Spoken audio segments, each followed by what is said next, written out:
the topic.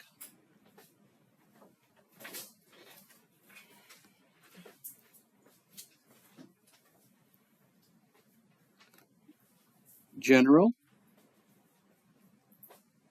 form of circle equations. It's going to be general form of circle equations. Now, in student very friendly language,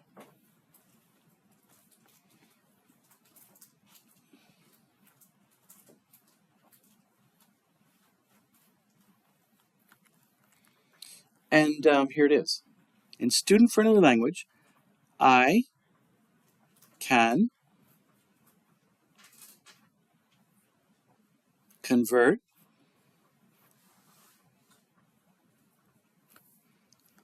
the general form to the standard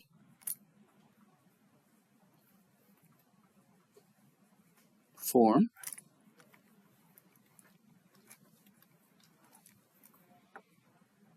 of the equation of a circle. Okay, copy that down.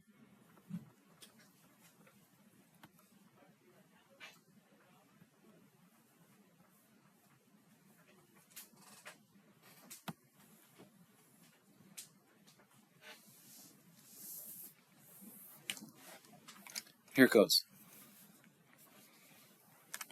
Now, let me explain something. I'm going to teach you how to do a something very valuable, a very powerful tool in 3 steps. And my goal today is just to have you be able to function and be able to do the technique that I'm doing. So I'm going to teach you by way of an example.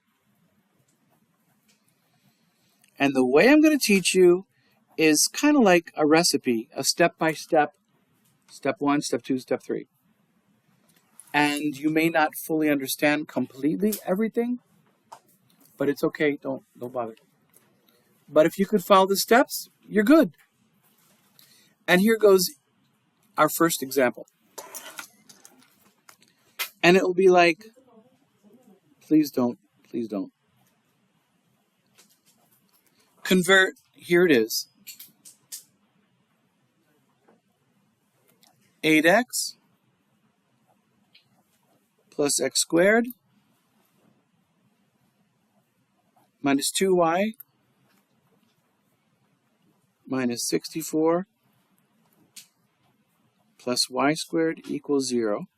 Convert that to the standard form.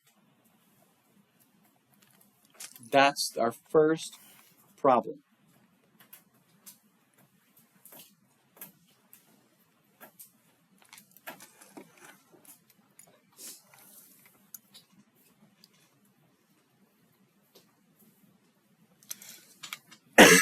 Okay. So, like I promised, I'm going to teach you in 3 steps instead of 300 steps. But if you're willing to embrace and follow everything I tell you, you're going to be so happy with yourself and so proud of yourselves. Step 1. So on this side of the paper, I want you to put steps.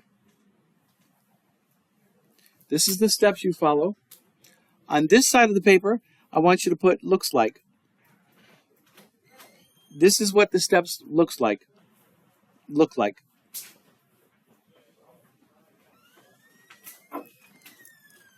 Now, make believe there's an imaginary line down the middle of the page. So step 1. And I'm only going to write down what you need to do, like following a recipe. Step 1 is the following. You're going to do it in like this.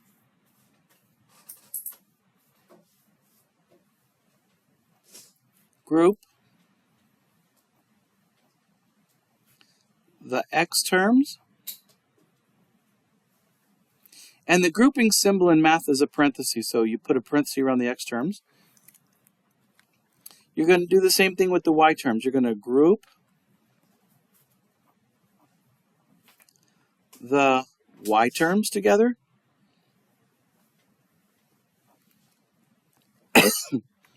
and at the same time, you're going to move the constant to the right side. So remember, there's like an imaginary line down the middle. So write that down and don't freak out. I'm going to show you exactly what to do, how to do it, so there's no stress, no question, no doubts, no nothing.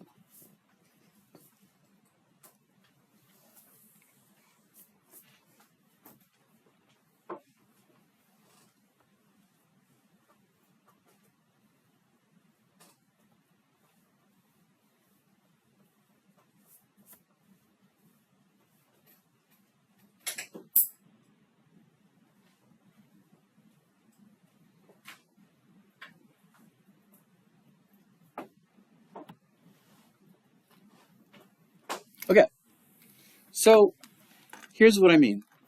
You see this big old equation with all this. What you're going to do is you're actually going to use the commutative property of addition. That means you're going to change the order. And I always start, okay, I'm going to put a 1 here. The 1 represents, this is step 1. This is what it looks like. What I do is I put an open parenthesis and I take the x terms. And I always put the highest exponent first. Like, see, that's an x term and that's an x term. But I put the x squared first. And that's an 8x. And since there's nothing in front of the 8, that's a plus. So I go plus 8x. Are there any more x terms? No. So I'll group them. Close the parenthesis. Then I put a plus, and I do the same thing for the y terms. I put open parenthesis, and I look for the highest exponent. Well, there's a y term, and there's a y term. Which one do I write first? The y squared. I always put the higher exponent first. Now I put the 2y, but that's not a 2y. What's in front of the 2? So I got to put minus 2y. Then I close the parenthesis, and then the only thing I didn't touch is that negative 64. You see that negative 64? That is a constant term. A constant means there's no letter there, it's just a number. And you move it to the other side of the equal sign, and in doing that, it becomes a positive 64. Because what I actually did was I put plus 64 on this side, plus 64 on that side, and then I moved the constant to the right side. There, I did step 1. I grouped the x terms, I grouped the y terms with the parentheses, and I put the constant to the right side. Now, I'm hoping that you kind of look at that and say, okay, I get it. I could see the connection. I just changed the order and grouped. I rewrote it, and I grouped the x's, I grouped the y's. Any questions with that? Okay. Now the next step. The next step is kind of strange, and step 2. It has a weird name to this step, or weird instructions. It's going to seem kind of strange. But you're going to write W-R-I-T-E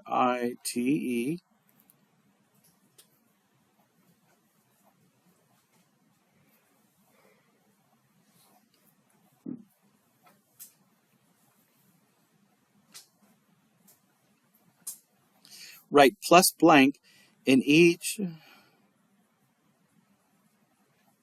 What does that say? Yeah. Okay, I know it sounds kind of strange, but I'll write it out so you see. Just write that down. Write it down. and then I'll demonstrate what I mean by that. I did say 3 steps, so I got to stick to my word. Okay. Now imagine if I write plus blank in each parenthesis. I really mean this. This is step 2.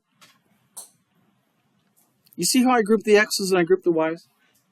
Inside each parenthesis, I'm going to do the following. I'm putting x squared. Now don't write too big because there's going to be a lot of writing. Plus 8x. Plus blank means a plus sign with a blank. And then close that off. All I'm doing is I'm adding a blank. And we're going to fill in that blank. Then I put plus. I put open parentheses. And now I do the same thing with the y's. I go y squared minus 2y plus another blank. And close that off. See how I put plus blank in each parenthesis? That's what you do all the time. Not sometimes, all the time.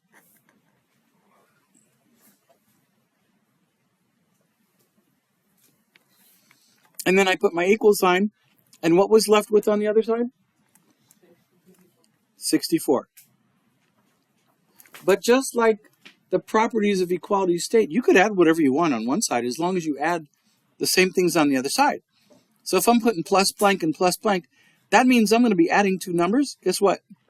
I got to go plus blank and plus blank on the other side because whatever I add to the left side, I got to do the same thing on the right side. So you're putting plus blank inside the parenthesis and inside this parenthesis, and then 2 of them on the right side.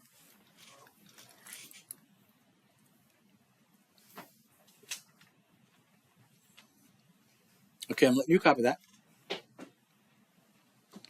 Copy, copy, copy.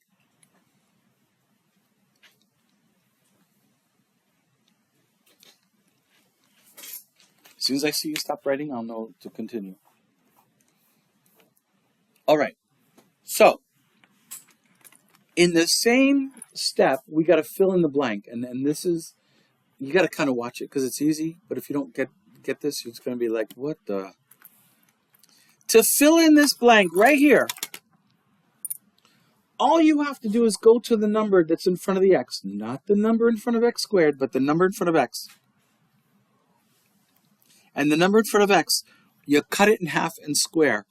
In other words, you take the 8, and what's half of 8? 4, and you square it.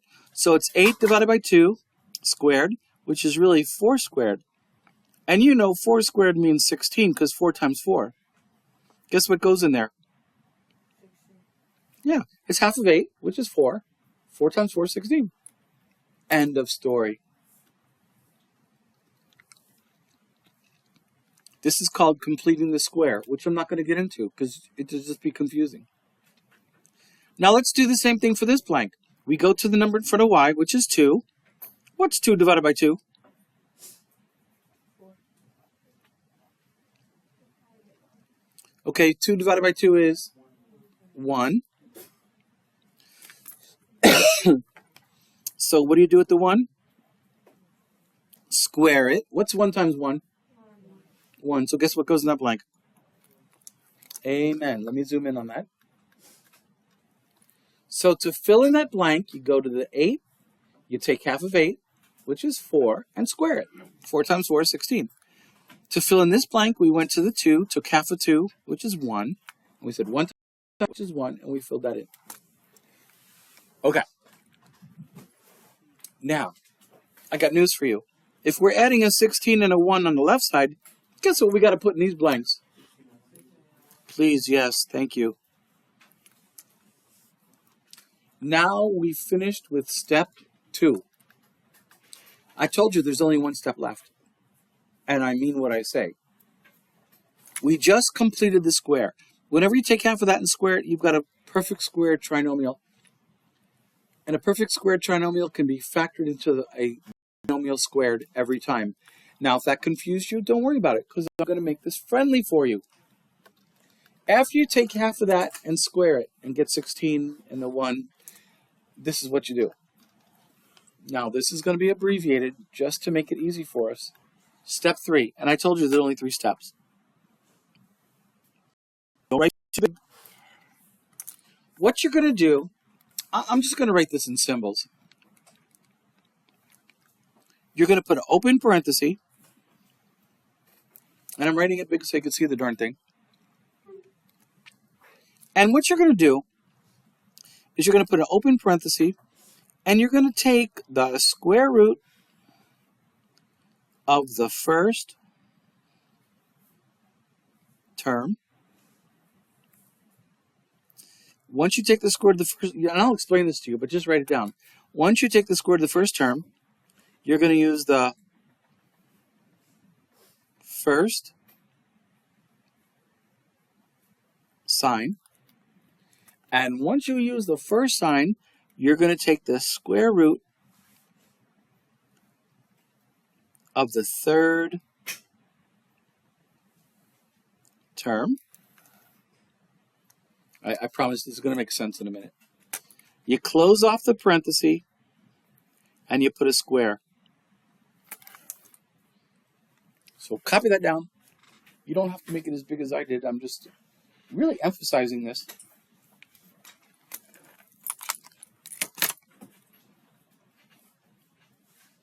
Got it? Make sure you copy it. Remember, you're getting full points just for copying and staying awake. Not for sleeping, but for staying awake and copying. Not for staying awake, but staying awake and copying. Okay, kids. So this is what it looks like in step 3. I put the 3 there to say it goes with step 3. You take the square root of the first term. Let me show you exactly what I'm talking about. You go to the first quantity. See the first parentheses?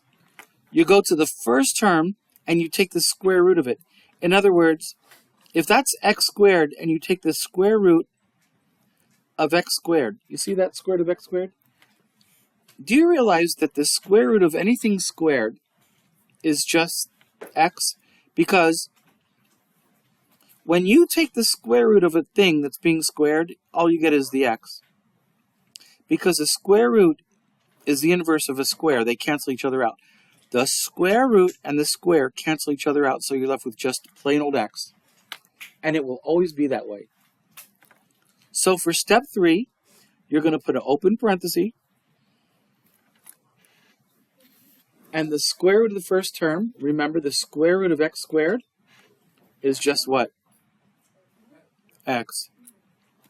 Then it says use the first sign. Well, here's the first sign, there's the second sign. What's the first sign? Okay, so put a plus.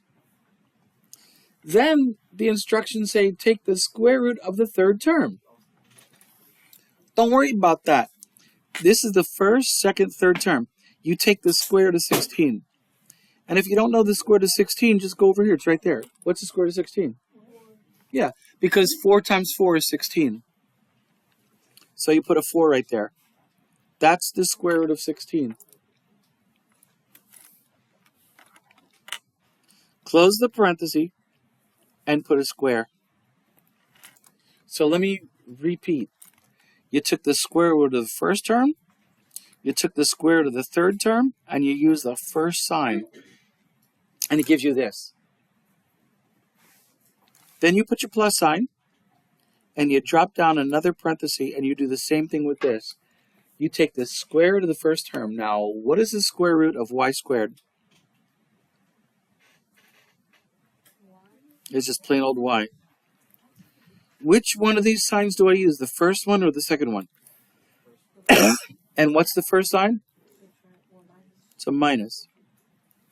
Then we go to the 1 to third term.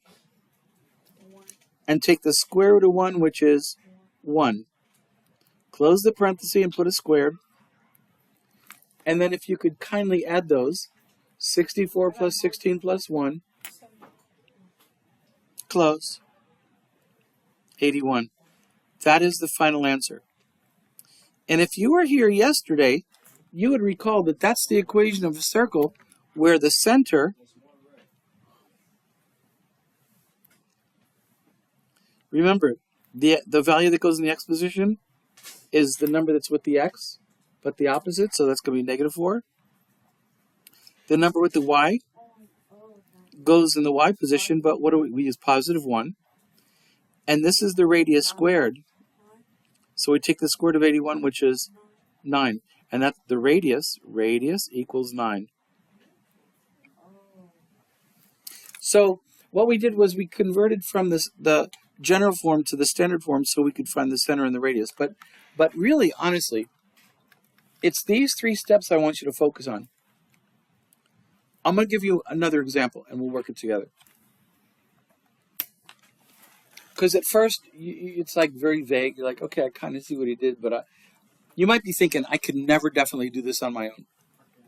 But with a little help, working together, let's try another problem. So,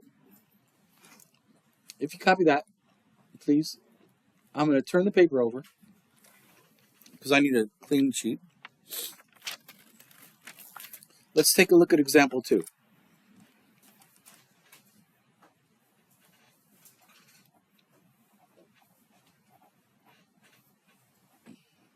Same concept, same steps, different problem. You ready?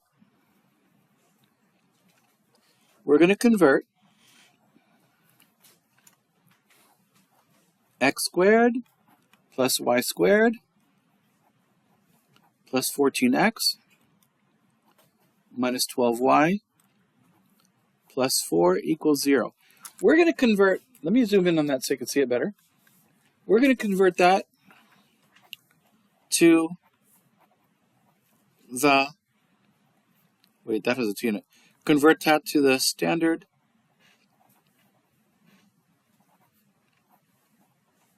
form. And we're going to perform this by what we called completing the square. Now, I'm not going to write the steps down, but do you remember the first step? I'll just give you one word for that. Remember group? Yeah, so that's the grouping step. You could write this, you don't have to, you already have the steps, but if you group, it's kind of like you put an open parenthesis and put the x terms here. Like, what's the first x term I put? Yeah, I like the highest exponent to go first, so I put x squared. And the next x term is 14x with a plus in front, so I go plus 14x. So I'm really reordering this, and at the same time I'm grouping. I could have put the plus blank in there at this time, but oh well. Plus, what do I want to group together in the second parentheses? Y squared minus 12y. And then I took care of all the variable terms. Now you see the plus 4?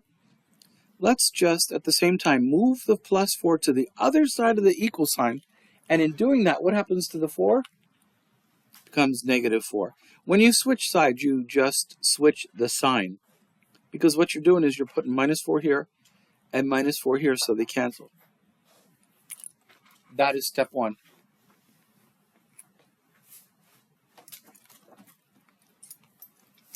Those cell phones are a grade killer, I promise you that. It's a shame. Now, step 2 is the plus blank.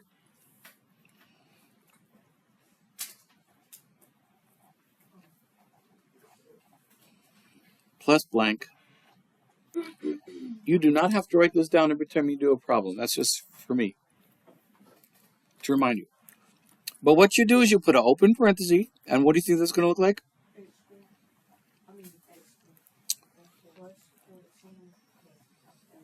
Yes, plus blank, plus y squared, plus blank, equals plus blank, plus blank. Okay, so it takes a lot of space. But it's alright, it's alright, it's alright. Now at the same time, we get to fill in those blanks. And I don't know if you remember this, but if you want to fill that blank in, you go to the number right next to it in front of the x. What's half of 14? And what's 7 times 7? Amen. So just to remind you, you take the 14 divided by 2 and square. So you're talking about 7 squared, and you're talking about 49. Amen. Now, don't worry about the sign, because whenever you square a negative times a negative is going to be positive anyway. So what's half of 12? And what do you do with the 6? 6 times 6, 36. Beautiful. Beautiful. Now, if you're going to add a 49 here and a 36 here, guess what you put in the two blanks? 49 and what? 36. Amen. Okay. In the last step, you're going to factor the perfect square trinomials. Whatever that is. You should have learned that in Algebra 1, but don't worry about it. This is geometry, not Algebra 1, but this is what you do. This is the last step. You're factoring. The way you factor is you do this. You put an open parenthesis. You take the square root of the first. Now, what's the square root of x squared? Amen. First sign plus, and 1, 2, 3. The square root of the third one, which is 49. Yeah, and the square root of 49 is, thank you, because we squared the 7 to get 49, so the square root of 49 is 7. Close that off, but don't stop right there. What do you got to add to it? Yes, please. I want to show you why, but not right this second. Plus, same thing with that. Open parenthesis, what's the square root of the first term? What's the first sign? And the square root of the third term? Would know it's 6, because 6 times 6 is 36. Close that off and do what with this? Square it. And then we add those up, and that's going to be, coincidentally, it's going to be 81 again. I know you don't have a calculator, but I just did that in my brain, which is still functioning after 6 hours of this. Okay. So now, the reason we convert, because we could readily extract the center. And if you were absent yesterday, we learned that the center was a result of an x coordinate, a y coordinate. If you look at the x quantity, which is here, and you put x plus 7, you write x plus 7. The opposite of plus 7 is negative 7. And if you want to know the y coordinate, just look at the y quantity. And if you read that as y minus 6, the opposite of minus 6 is what? And that's the center of a circle. And the radius, this is the radius squared. So the radius is actually 9, because 9 times 9 is 81. The radius is the square root of the value in the circle equation. Okay.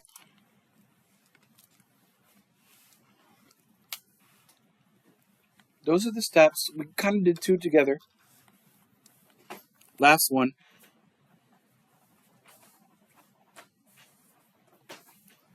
The last one, I think you'll really enjoy. It's this.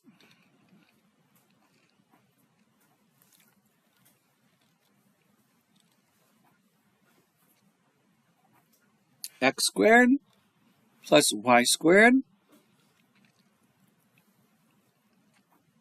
plus 2x minus 24y equals negative 120. Yeah, it seems like big numbers, but try those 3 steps real quick on your own. Meanwhile, I'm going to pause the video, and I'm going to post this tonight, so... You wasn't doing it.